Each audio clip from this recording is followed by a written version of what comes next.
আমার গলার অবস্থা খুবই খারাপ, তবুও তোমাদের সাথে শেয়ার করছি এই ভিডিওটা। মেয়েকে স্কুল দিয়ে কালকে মানে গতকাল আমি বাপের বাড়ির উদ্দেশ্যে বেরিয়ে গেছি, সেখান থেকে একটা কেক কিনেও নিয়ে গেলাম।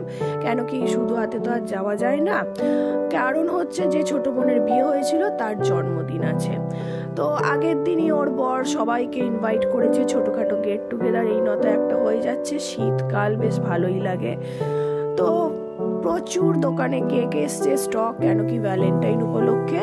তো আমরা তো আর সেই কেক নেব না, ও চকলেট পছন্দ করে, আর তার উপর এটা একটা মাল্টি কালার একটা নানান ফ্রুটস দিয়ে গার্নিশিং করা আছে, বেশ কালারফুল কেকটা লাগলো। তো নিয়ে চলে এলাম বাপের বাড়িতে।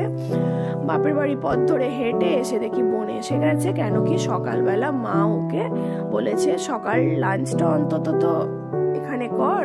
আর ওর বর ছুটি নিয়েছিল, যার কারণে আমরা দু বোন আর ওর বর তিনজনে মিলেই আমরা লাঞ্চ করেছি। চিমচামের ওপরই রান্না হয়েছে, ও মাছ পছন্দ করে বলে একটু মাছ, তবে চিকেনও হয়েছে, কেন কি ওর বর আবার মাছ একদমই খেতে পারে না। শুক্তো ভেটকি মাছের ফিস তন্দুরি মতো মা করেছিল, তার সাথে তো বৃহস্পতিবার বলে তো পোস্ত আছেই, আর পাবদা ওর পছন্দের ইলিশ মাছ, চাটনি পাঁপড় দই মিষ্টি তো আছেই। তো খাওয়া দাওয়া করে গল্প গুজব করে একটু রেস্ট নিয়েই আবার রেডি হয়ে পড়েছি। বাচ্চাগুলো তো সন্ধ্যা থেকে তাড়াহুড়োই করছে, ওরা কখন যাবে ওখানে বেলুন সাজাবে এইসব। তো বেশি দূর নয়, কেন কি ওদের 4টে বাড়ি পরে আমাদের বাড়ি। তো আমরা আগেই বেরিয়ে গেছি, বাবারা সবে কারখানা থেকে ফিরেছে, যার কারণে ওরা একটু রেস্ট নিয়ে আসবে। এসে দেখি ও তখন রান্না বান্না করছে, ওর ঘর খুলে আমরাই সব বসে পড়েছি, এক এক করে সব গিফট দেওয়ার পালা চলছে। তারপর চলে গেলাম ওদের দুতলায় শাশুড়ির ঘরে। শাশুড়ির ঘরেতে আমরা সব গিয়ে কোল্ড ড্রিঙ্কস খাওয়া, নানা রকম স্ন্যাক্স খাওয়া দাওয়া করে এই বাচ্চাটার সাথেই আড্ডা মারছিলাম। এই বাচ্চাটার সাথে আমার বেশ খুনসুটি করতে বেশ ভালোই লাগে।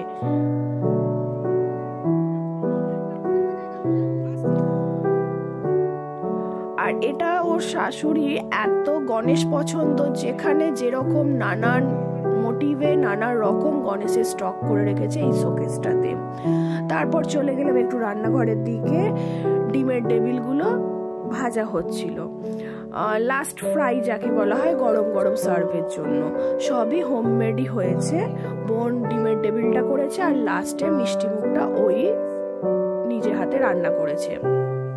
সেখান থেকে ছাদে গিয়ে এবার কেক কাটিং এর পর্ব এই করতে করতেই প্রায় 9টা বেজে গেছে। তো ওরাও একটা কেক নিয়ে এসেছিল, আর আমরাও এই কেকটা নিয়ে দুটো কেকই একসঙ্গে কাটিং হয়েছে। তার মধ্যে আবার কিছু বিয়ের বাজি বেঁচেছিল, সেগুলোও পোড়ানো হচ্ছিল, আর তার সাথে কালী পুজোরও কিছু ছিল। এই যে গান ফায়ারটা, এটা তো ওর বউ ভাতের দিনই করা হয়েছিল, তো সেখান থেকে কিছু স্টক রয়ে গেছে, কমপ্লিট করে দেওয়া হয়েছে, অ্যাকচুয়াল স্টক ক্লিয়ারেন্স যাকে বলা হয়। বাচ্চাগুলো কালী পুজোর কিছু বাজি পোড়াচ্ছিল, কিন্তু অনেকটা রাত হয়ে গেছে বলে খাওয়া দাওয়ার জন্য বসিয়ে দেওয়া হয়েছে এক এক করে।